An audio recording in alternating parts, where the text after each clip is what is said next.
Warren Buffett's top rules for investing. He's been called the Oracle of Omaha, the Sage of Nebraska, and from a young age he knew he would be rich. That prophecy did come true, and today he's worth about $80 billion. At a young age, Warren would buy 6 packs of Coca-Cola for a quarter and sell each for a nickel. He also sold newspapers and magazines door to door. He collected and sold golf balls, and in fact, he even got other kids from his neighborhood to collect and sell golf balls as well. He had all sorts of small ventures. He grew up knowing he wanted to make money. He said he loved doing business, and armed with about $114.75, in which he had saved in 1942, he bought his first stock, called Cities and Services. He said he went all in and made a good return. And I think it's safe to say the kid had a bright future. Together with his partner Charlie Munger, they would create one of the largest corporations in the world, Berkshire Hathaway. So luckily for you and I, Warren has left clues as to how he became so successful. So in this video, I'm going to share 10 principles for investing that anyone can use to become rich. 1. Whenever Warren goes hunting for companies and businesses to buy, he looks at the management team first, whether they are talented and competent, and if so, he buys share in the business. One of his policies is not to buy 100% of a business, but to own a non-controlling but substantial portion of the business. After all, when you own thousands of companies, who has the time to run them all, right? 2. Warren has invested in a vast amount of businesses over the years, ranging from lollipops to jet airplanes. Some of the businesses measured by earnings enjoyed good returns, producing profits that run from 25% after tax to far more than 100%. Others generate good returns in the area of 12% to 20%. However, a few of the businesses he has invested in have very poor returns. A mistake he attributes to missteps he made in capital allocation and evaluation of the economic dynamics of the companies and the industries in which it operated. On the other hand, these mistakes he attributes to the poor returns are usually small blunders in the overall balance sheet. So keep your mistakes to a minimum and don't be shy about taking a calculated risk. Never gamble with your money, but invest it in a venture that has a good chance of succeeding. 3. Know when to fold them. Warren Buffett believes you have to know when to walk away. As successful as he's been, he has made a few wrong bets in the past.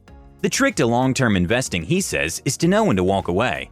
He famously learned this lesson as a young man, betting on horse races. He tried to make up for his losses by increasing his bets, but he lost even more money. You have to recognize when a stock is a genuine loser, so you can walk away and minimize your losses. 4. Focus on the future productivity of the asset you are considering investing in. If you don't feel comfortable making a rough estimate of the asset's future earnings, just forget it and move on. No one has the ability to evaluate every investment possibility. But omniscience isn't necessary. You only need to understand the actions you are undertaking. Warren Buffett says, you don't need to be an expert in order to achieve satisfactory investment returns.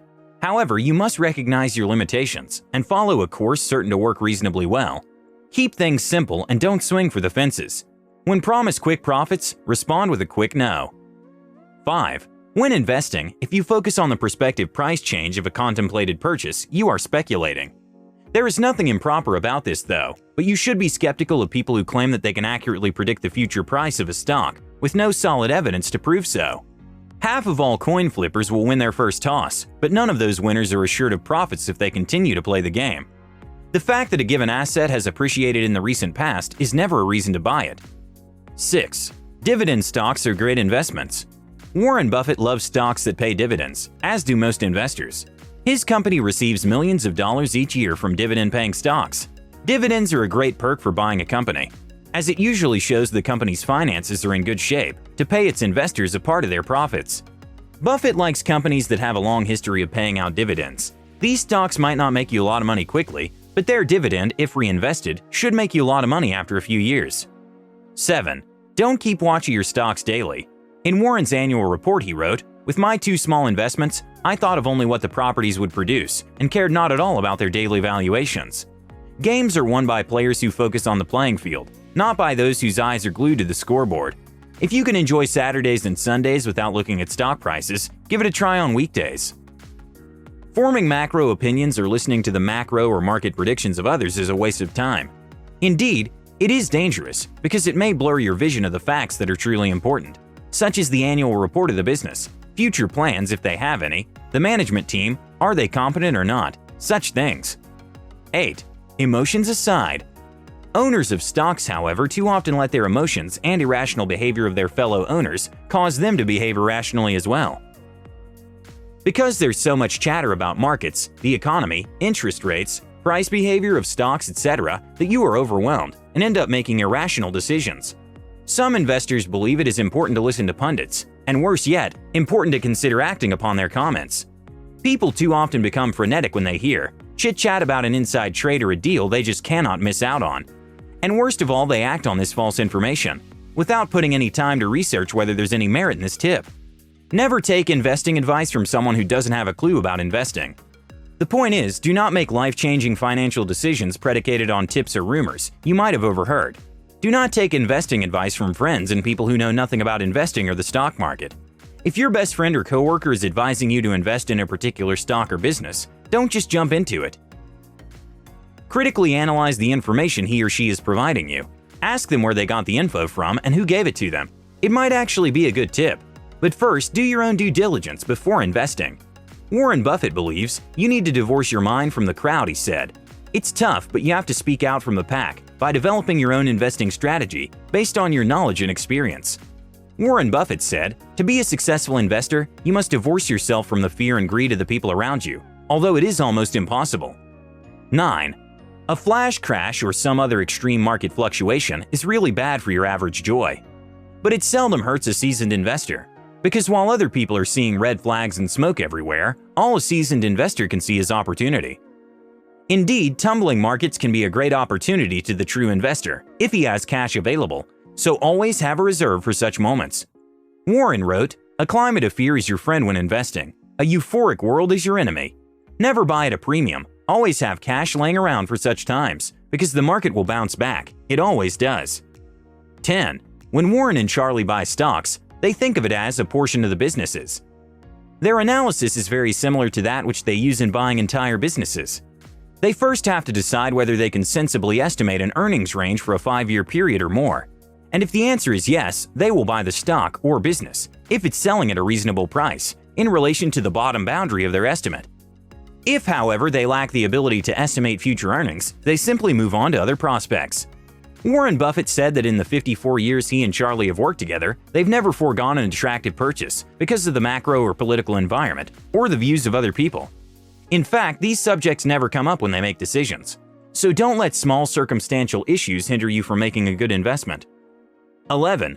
Most investors, of course, have not made the study of business prospects a priority in their lives. If wise, they will conclude that they do not know enough about specific businesses to predict their future earning power. But Warren Buffett says, "I have good news for these non-professionals.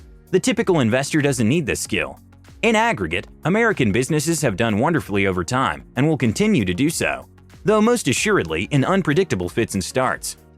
In the 20th century, the Dow Jones Industrial Index advanced from 66 to 11,497, paying a rising stream of dividends to boot. The 21st century will witness further gains, almost certain to be substantial. Warren says, the goal of the non-professional should not be to pick winners. Neither he nor his helpers can do that. Rather, it should be to own a cross-section of businesses that in aggregate are bound to do well. A low-cost S&P 500 index fund will achieve this goal. 12. It is no secret that Warren plans to give away most of his fortune to charity upon his passing. In his will, he said, "My advice to the trustee could not be more simple. Put 10% of the cash in short-term government bonds and 90% in a very low-cost S&P 500 index fund. I suggest Vanguard's," he said. "I believe the trust's long-term results from this policy will be superior to those attained by most investors, whether pension funds, institutions, or individuals who employ high-fee managers." 13. Never stop learning. Warren Buffett likes to say that knowledge accumulates, just like interest in a bank. He said that I just sit in my office and read all day. Warren Buffett said that he sits in his office and reads a minimum of 5 to 6 hours a day. He reads hundreds of pages from books, corporate reports, and newspapers each day. Warren estimates that he spends as much as 80% of his time on average reading. In an interview, he said, "Read 500 pages like this every day. That's how knowledge works. It builds up like compound interest. All of you can do it, but I guarantee not many of you will do it." So in conclusion, these are just 10 things that Warren Buffett and seasoned investors use to become rich. And by employing these habits, you will be much better equipped to become wealthy yourself. Thanks for watching. If you like this video, give us a thumbs up and also consider sharing and subscribing to our channel. Leave a comment below if you have any tips or advice. And with that said, I'll see you in the next one.